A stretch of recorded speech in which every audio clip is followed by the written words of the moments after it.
of when somebody entered the building, you would have pretty good evidence that it was that person because you could tie the MAC back to them. It can be hard to do, but there are databases of MACs, and I'm not going to tell you where they are, but they exist. So maybe that's another public service announcement. Like, if you use Bluetooth, you're being tracked. Yeah. So, and the tamper evidence, I put that last because I really think that's like probably impossible. I don't know if anyone's going to bother doing that, but it would be really cool if the keypad wasn't supposed to be like giving out the open sesame commands, or it wasn't supposed to be giving the like reprogram me commands. So since it is a telephone system, I thought it'd be really cool if it would just dial you and be like, hello, I just want to leave you a message. Somebody opened me today, right? Are you sure you wanted to reprogram the password? Right? Just want to let you know that the password's changed today, something like that. And that would make it really, really easy for managers who don't want to be technical, because they would just get a message. It would be like, hey, the box was opened. Hey, the password changed. You know, hey, there were like 69 failed attempts on this one number, one tone. And then, of course, the PBX. I mean, that box is still, it's like the size of a PC almost when you start messing with it, like a small desktop. And you could probably put a nice PBX inside that thing.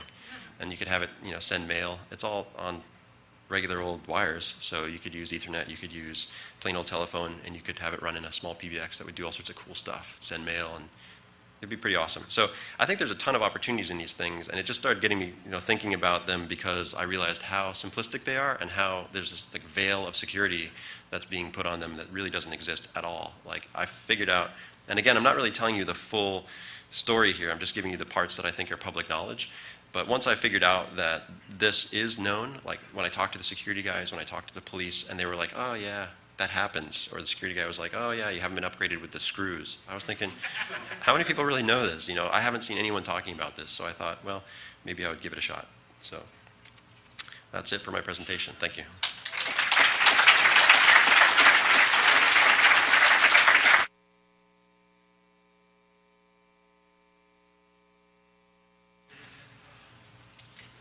Anybody have questions?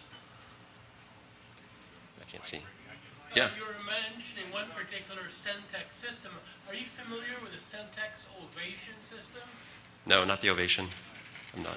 It's quite sophisticated. I've seen installation where they have the controller board controlling several buildings because they're too cheap to buy a board for every building. And in one building, someone can go to the door and buzz someone in the other building and have someone in the other building let him into the first building. Well, one of the cool things about a lot of the higher end boxes and a lot of the badge systems is that you can do really cool, sophisticated things with them. But my experience has always been there's a human failure element. So I think that's another factor I didn't even talk about in this. So when you get to a level where you have these people who are involved, authenticating people who are asking for access is very, very difficult, I find. So the old pizza box, right? I'm here to deliver a pizza for somebody you don't know, but I swear they live here. That sort of thing works typically. So those are still vulnerable. But what I try to focus on here is the easy hacks. Like, I think if you put this into just a box that was a little bit better, I wouldn't have a presentation, right? I'm talking about how easy it is because these things have been deployed for at least 2 decades, maybe longer, and they're out there all over the place on people's buildings, and no one's talking about them, and no one's really fixing them or upgrading them. Probably not putting the screws in even. Well, the system I'm familiar with is very tamper resistant. It's in a housing project. Yeah. You need a sledgehammer to break open those boxes. Yeah, they're definitely good examples. But unfortunately, there's so many bad ones, that's the real issue. And if they wished, they could hook up other stuff so they would know at what time someone lets somebody in and what apartment buzzed the lock open. Yeah, there's a whole other side to that argument, which I audit data centers all the time. And I went into some like military-grade data centers. And the point at which you get so much information coming from these systems that people just gloss over is a problem as well. I've seen actually 2 data centers from the same company where one of them had a door that was failing and they couldn't fix it, and their level of frustration got to the point where they were just like, yeah, we get like 300-400 alarms an hour and we just can't deal with it because the thing is open and we can't turn it off. And so they started ignoring all the alarms, which obviously made them fail the audit because I went and alarmed another door and they didn't see it. But the other facility was like fixing things instantly. So you get outside the technology at some point and you just go, how are you managing the feedback? How are you managing the input? Who's paying attention? Who's keeping things clean? It really becomes a practice of managing things in a secure manner more than the technology. And that's where, at the heart of this presentation is, we're managing a lot of our buildings thinking that we've put some technology in place that is secure, and it's not at all. So it's almost our fault for managing them that way, or the managers who own those buildings, or the people who are buying these systems and thinking they're going to be good for 20 years when they're really good for like 2.5 years or 20 minutes. So. Just wanted to add, there's another social engineering privacy attack vector, I guess, element of stupidity with the directory itself. I lived in an apartment and I had to fight with the manager. She didn't understand why I didn't want my name in the directory. Oh, well, no one will be able to, get to your apartment, buzz you in. Well, it wasn't a code next to my name. It was my actual apartment number.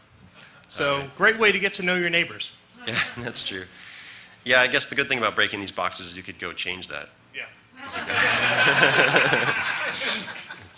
And also, I found just punching in codes 911 automatically buzzes you in. Oh, does it? I hadn't heard that, yeah. I noticed on some of the newer systems, you push a button and it rings their phone, and when they answer the phone, they say, who is it? And then you'll say, it's whoever. Then they'll push 3 digits or 2 digits. You won't hear it, and then it'll let you in. Now, if you can social engineer what they're dialing, take your cell phone. When they say, who is it? Or maybe it's an answering machine. When they say, who is it? Take your cell phone and enter those numbers. Would that work? Yeah, that works. Well, some systems, again, the technology depends, but a system that's just in a state that's listening for the tone and you replicate the tone, you wouldn't have to dial your phone. You could just have an MP3 file that has the right tone frequencies, right? That plays at the right tone. If you can get it to work, it would play it and it would... But you have to play it as... The like tone has to be correct. You basically have to ring anyone, and when they say, who is it, you just enter whatever, and then Right, ring. and that's why I said earlier on that if you just press the pound key on some of these systems, it gives you that tone that allows you to push the command in, so, right? If it's just one key. So it depends on the system, but yeah, some of them are vulnerable. Well, if you don't know the code, then you're going to have, if it's I found that a lot of them, I mean, I can't say too much, but I think a lot of them have very simple codes that aren't changed. You know, default code.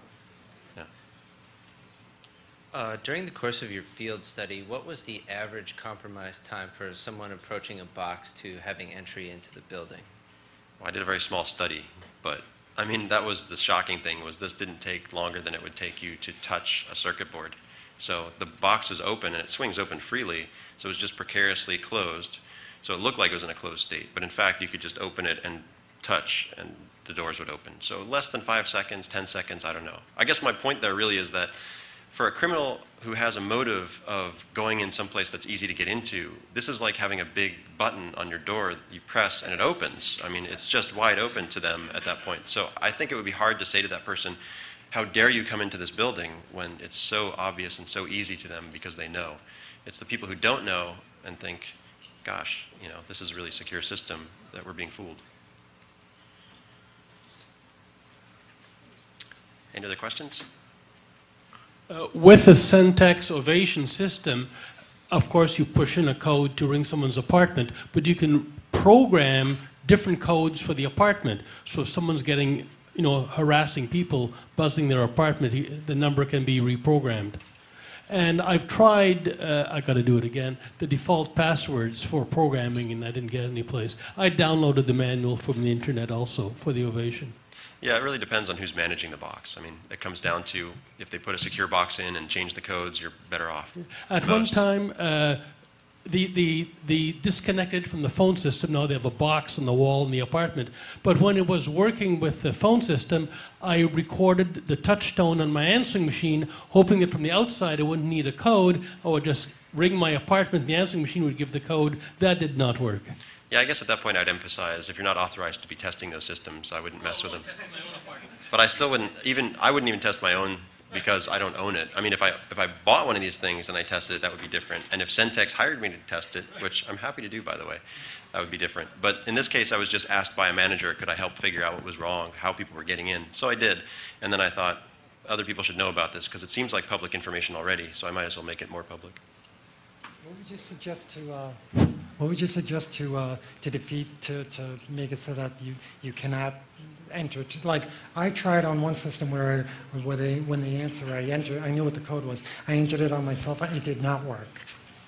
Well, I think this is like any product. You could go to the vendor and say, this is the vulnerability I'm worried about. Can you tell me that this isn't vulnerable? And you could either test it to validate it, or they can explain it to you in a way that you can see it's not vulnerable.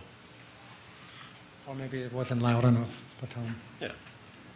I mean, if you go look at the feature set if you download the feature set that comes with a lot of these things, it explains the security it has. So they keep updating that. But the problem is that a lot of them are deployed and they're old, and so they have a lot of the vulnerabilities that I expressed here. Sort of like exploits. red boxing, you know, sometimes it works. I was wondering if you could speak to how many how many vendors are there really, or how many individual models are there deployed across, like, you know, multi-dwelling residential and commercial buildings in the U.S.?